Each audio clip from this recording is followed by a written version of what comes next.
So this is a fun one to sort of try to decipher and make more of because I know it was been speculated about a lot over the last few days since the announcement came out that Amazon is teaming up with Middle-earth Enterprises, an endorser group, to make a new Lord of the Rings MMO. Now it's still years away from being out. We don't know anything about it yet. All we know is what they said in the press release was that the game, is set during the Hobbit and Lord of the Rings time.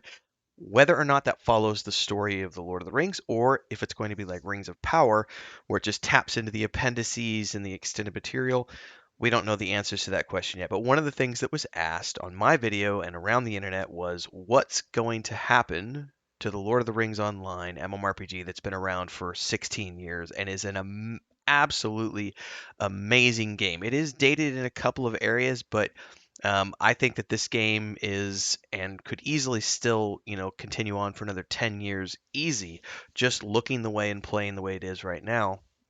If they continue to, pay attention to good lore and everything else like they've always done. That being said, licenses can be revoked.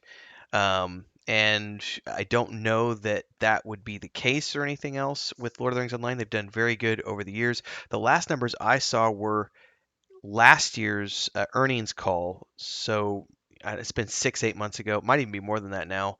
Um, the group that owns Standing Stones and everything did their yearly um, investor call, earnings call, and in that was all the data about like Lord of the Rings Online. And I want to say, correct me if I'm wrong. I think it was like 120,000 subscribers was what Lord of the Rings Online still had, and I think there was more if you count the free to play players. So it still had a fairly healthy, or it might have been 80,000 paying subscribers and 120,000 total, somewhere in there. But let's just say in the ballpark of 100,000 paying subscribers.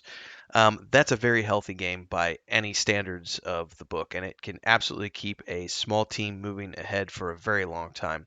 So anyway, there were questions, and Cordovan has apparently made a post on the new Lord of the Rings Online forums. They do have a new forums, by the way. Looks kind of nice. It says, hello, everyone. During the past few days, we've received a number of notes from excited and concerned community members about a new MMO coming to the Tolkienverse from Amazon Games. Some folks have asked what this means for LOTRO. We wanted to give everyone in the community an update and assure you all that LOTRO is not going away. Like you, we and our partners at Middle-earth Enterprises are huge fans of LOTRO. It is beloved, it is 16, and it is evergreen. LOTRO is like the long-lived Ents, Elves, and Dwarves, and we mere mortals are the stewards of LOTRO and its community. Standing Stone has every intention of growing and supporting this community. The road goes ever on. I'm gonna log in and like that post here in a little bit. It's a good sentiment, and I think it shows that their intent is to continue into the future. Now, I don't know when the rights are up for renewal. I know they renewed them. It's been a few years ago now, and I don't know if that was a 5-year deal or a 10-year deal or what the case was with the renewal of the rights. But I would assume that they have the rights locked down for the foreseeable future. I would say probably until such time as that new Lord of the Rings MMO is coming out.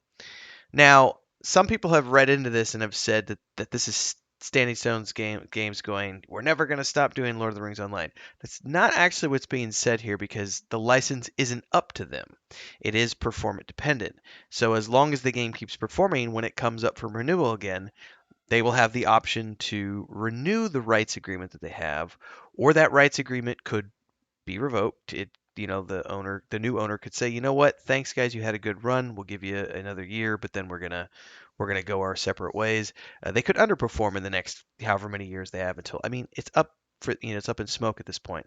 However, given the fact that this game has done very good over the course of time and still has a very healthy population, I don't think we have anything to worry about with Lord of the Rings Online going anywhere. And as Cordovan stated in his post over on the forums, they have every intention of continuing to grow this game. I have never seen them stop development on this game. They have always had a very steady cadence to development.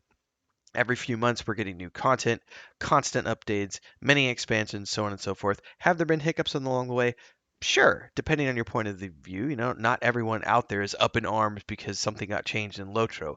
My brother and I, as examples, have very much just sort of gone along with the game since it launched years and years and years ago, and we don't really care how things get balanced or how things come out. We just play the game. It's like it's not up for debate for us as to whether or not they broke my favorite class. It's like, oh, they changed the class. Okay, I'll respect. Like it doesn't bother me. That's a normal MMO life cycle. So that kind of stuff has never gotten in under my skin. So for me, Standing Stone Games has done a good job. I think they'll continue to do a good job. They have a healthy population. And they mentioned this last year that no one had anything to worry about because, but the statement they made last year was that the game that was being developed at the time was a second age game. And so it didn't even have anything to do with the timeline that Lotro is set in, which is the third age. So again, we don't know what Amazon games, what their new MMO looks like. Given the fact that Middle Earth Enterprises is the company behind all of this, and that's where Standing Stones Games is getting their license from, I highly doubt, I highly doubt that the rights holder didn't inform Standing Stones Games or keep them in the loop with what was going on and saying, hey, there's this, that, and the other. So if that's the case and they've been in the loop and they've had communications, I would say that this note is something that people should take to heart. I think we'll definitely get another I'd say at least 3 to 5 years of Lotro before the rights are even up. And I have no clue of when that's happening. I am making a guesstimation in the fact that the game went like 10 years ish, 10 or 12 years, and then I had to renew the rights. And so I don't know if the rights renew every 10 years, every 5 years. I don't know that. But I do know sometime a few years ago they did that. And I think it was around the 10 to 12 year mark. So if that's the case, they may have another, 10 years from that. I just don't know. Where we're at right now is that it's 16 years in. It plays great. Other than an occasional server hiccup, you guys really need to work on your server infrastructure. But the game looks great. It feels great. It plays great. It has a great soundtrack, like one of the best soundtracks of all MMOs ever. It has the best writing of MMO ever, any MMO ever you're ever going to play. It really isn't. It's not an MMO these days. It's a single player, first-person RPG with some, multiplayer elements. Um, I'm happy to hear this statement, even though it doesn't necessarily mean the game's got another 30 years into it, because they don't make any declarations here about the license. So we just can't know. I'm being in marketing and working with legal and stuff. This is a very non-committal statement in the sense that it just says we have every intent to keep doing things. They literally use the word. Um, we have every intention of growing and supporting the community. That doesn't mean that it's necessarily up to them. So just food for thought. I'm not trying to rain on anybody's parade, but I just want people to read this and understand it and not misinterpret what's being said. So I'm excited about this. I love Lotro. I will play this game until it sunsets, which hopefully is never, or at least not in my lifetime. It would be awesome to see a game like this go on, and support, even if it just supported a small community of 50,000 players, off into my 90s, and I could be a hunchbacked old shriveled old man still playing my hunter, in Middle Earth. That would make me a very happy um, retired old person. So long live Middle Earth, everybody. See you in the next video. Cheers.